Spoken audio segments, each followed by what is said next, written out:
فاسألوا أهل الذكر إن كنتم لا تعلمون.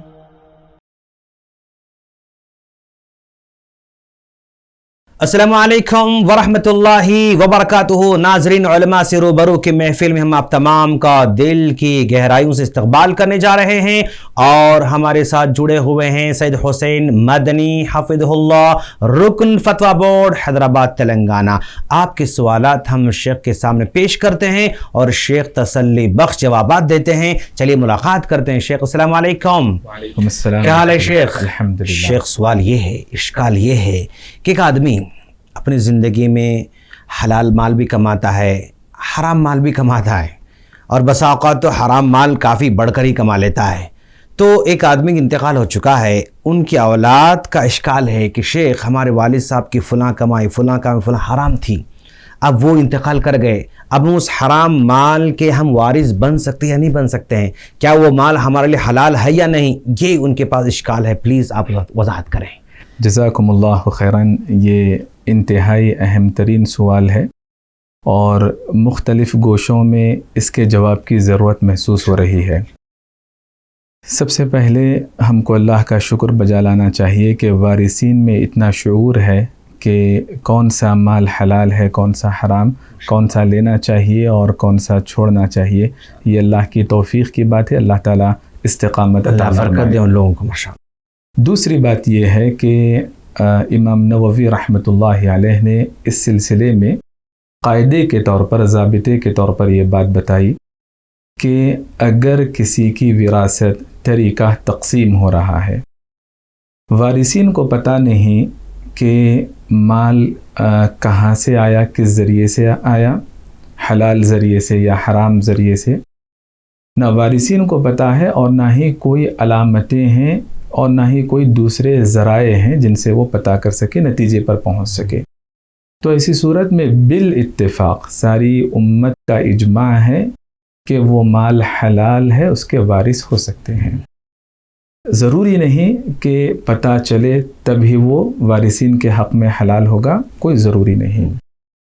دوسری بات یہ ہے، وارثین کو اگر پتہ ہو کہ مکمل مال یا کچھ حصہ باطل ذریعے سے کمایا ہوا ہے جو حلال نہیں، حرام پر مشتمل ہے، تو ایسی صورت میں جتنی مقدار حرام پر مشتمل ہے اس کے وہ وارث نہیں ہوں گے. اگر مکمل مال حرام پر مشتمل ہو تو اس صورت میں اکثر علماء کرام نے، بالخصوص امام ابن تیمیہ رحمۃ اللہ علیہ اور شیخ بن باز رحمۃ اللہ علیہ، ان جیسے اہل علم نے ایک قاعدہ بتایا کہ الموت لا یطیب المال الحرام. کسی کے مرنے کی وجہ سے جو مال حرام تھا وہ موت اسے حلال نہیں کر سکتی ہے.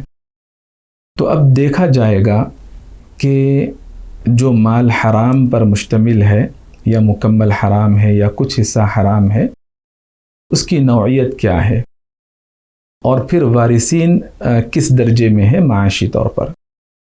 اگر وارثین کو پتہ ہے کہ حرام مال کے مالک، جیسے وہ مال چوری کیا ہوا ہو یا غصب کیا ہوا ہو، چھینا ہوا ہو، جیسے ناجائز قبضے ہوتے ہیں، دھوکے سے لیا گیا ہو یا رشوت کے ذریعے جوئے کی آمدنی ہے اس میں، یا مکمل سود کی آمدنی ہے.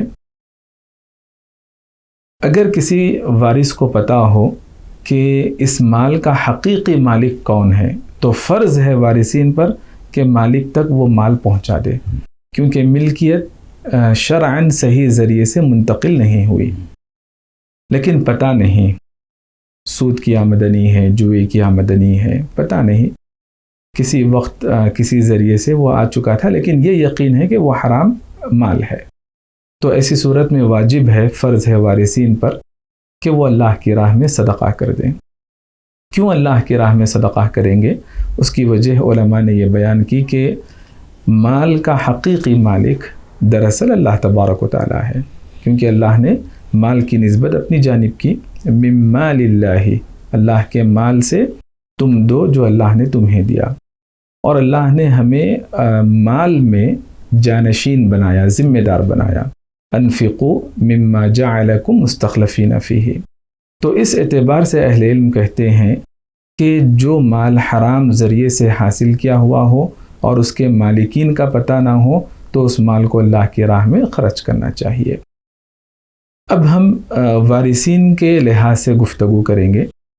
وارثین مالدار ہو تو انہیں یہ ترتیب اختیار کرنی پڑے گی، لیکن وارثین خود مسکین ہے، ضرورت مند ہے، اور جو مال حرام ذریعے سے کمایا ہوا ہے اس کے مالکین کا پتہ بھی نہیں، اب اس مال کو صدقہ کرنا ہے، تو ایسی صورت میں اہل علم نے کہا کہ وہ اس مال کو لے سکتے ہیں، اپنے اوپر خرچ کر سکتے ہیں، لیکن نیت یہ ہونی چاہیے کہ وہ وراثت کا مال نہیں بلکہ صدقے کا مال ہے۔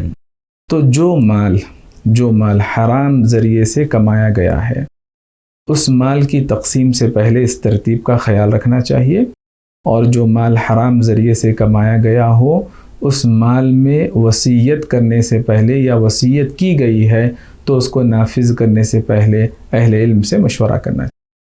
بارک اللہ فیکم شیخ۔ ناظرین، دیکھا اپنے شیخ نے واضح انداز سے بتا دیا کہ کون سا مال ہمیں لینا چاہیے، کون سا مال نہیں لینا چاہیے، کون سا مال صدقہ کر دینا چاہیے اور کون سا مال واپس لوٹا دینا چاہیے، واضح کر دیا۔ ہم دعا کرتے ہیں اللہ تعالیٰ سے کہ باری تعالیٰ ہم تمام کو حلال اور حرام کی تمیز کی توفیق عطا فرما۔ آمین۔ السلام علیکم ورحمۃ اللہ وبرکاتہ۔